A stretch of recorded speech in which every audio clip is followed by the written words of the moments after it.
ಸ್ನೇಹಿತರೆ, ನಾವು ಹಳದಿ ಪೌಡರ್ನ ಅಂದರೆ ಅರಿಶಿಣದ ಪೌಡ್ರನ್ನ ನಾವು ಮನೆಯಲ್ಲೇ ಹೇಗೆ ಮಾಡ್ಬೋದು ಅನ್ನೋದನ್ನು ಹೇಳ್ಕೊಡ್ತೀನಿ. ಇದು ಹೆಲ್ದಿ ಕೂಡ ಆಗಿರುತ್ತೆ ಮತ್ತು ನಮ್ಮ ಆರೋಗ್ಯಕ್ಕೂ ಚೆನ್ನಾಗಿರುತ್ತೆ ಮತ್ತು ನಾವು ಮನೇಲಿ ಮಾಡಿದ್ದೀವಿ ಅನ್ನೋ ಖುಷಿ ಕೂಡ ನಮ್ಮಲ್ಲಿರುತ್ತೆ. ಹಾಗಾಗಿ ಇದು ಮಾಡಿಕೊಳ್ಳೋದ್ರಿಂದ ನಮಗೆ ಒಳ್ಳೆಯದು ಸ್ನೇಹಿತರೆ. ಇದೇನು ಕಷ್ಟ ಇಲ್ಲ ಸ್ನೇಹಿತರೆ. ಒಂದು ದಿನ ನಾವು ಸ್ವಲ್ಪ ರಿಸ್ಕ್ ತಗೋಬಿಟ್ರೆ ಇದು ನಾವು 3 ರಿಂದ 6 ತಿಂಗಳವರೆಗೂ ನಾವು ಕೂಡ ಇದನ್ನು ಇಟ್ಕೊಂಡು ಬಳಸ್ಬೋದು ಸ್ನೇಹಿತರೆ. ಒಂದು 200 ಗ್ರಾಮು ನಾವು ಹಳದಿ ಕೊಂಬನ್ನು ತಂದುಬಿಟ್ಟು ಅದನ್ನು ಸ್ವಲ್ಪ ಒಂದು 3 ದಿನ 4 ದಿನ ನಾವು ಬಿಸಿಲಲ್ಲಿ ಒಣಗಿಸ್ಬೇಕು ಸ್ನೇಹಿತರೆ. ಒಣಗಿಸೋದ್ರಿಂದ ಏನಾಗುತ್ತೆ ಅಂದರೆ ಸ್ವಲ್ಪ ಹಸಿವ ಇದ್ದರೆ ಅದರಲ್ಲಿ ಅದೆಲ್ಲ ಡ್ರೈ ಆಗುತ್ತೆ.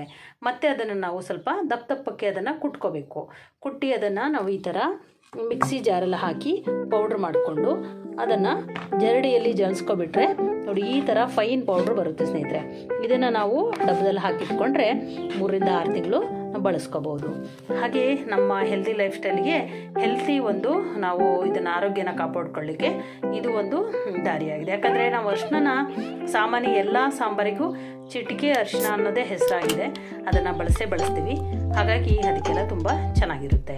ಹಾಗೆ ನಾನು ನನ್ನ ಯೂಟ್ಯೂಬ್ ಚಾನಲಲ್ಲಿ ನೋಡಿ ಸ್ನೇಹಿತರೆ, ನಾನು ಬೆಳ್ಳುಳ್ಳಿ ಪೌಡರು ಮತ್ತು ಶುಂಠಿ ಪೌಡರು, ಹಲ್ದಿ ಪೌಡರು, ಮೆಣಸಿನ್ಕಾಯಿ ಮತ್ತು ಸಾಂಬಾರು ಪುಡಿ ಎಲ್ಲದನ್ನು ಕೂಡ ನಾನು ಸಾಧ್ಯ ಆದಷ್ಟು ಏನೇನು ಪೌಡ್ರ್ ಮಾಡಿಡ್ಬೋದೋ ಅದನ್ನೆಲ್ಲ ನಾನು ಮಾಡ್ತೀನಿ ಸ್ನೇಹಿತರೆ. ಏನೋ ಒಂದಿನ ರಿಸ್ಕ್ ತಗೊಂಡಾಗ ಇವೆಲ್ಲ ನಾವು ಆರೋಗ್ಯ ಕಾಪಾಡ್ಕೊಳ್ಳಿಕ್ಕೆ ತುಂಬ ಅನುಕೂಲ ಆಗುತ್ತೆ.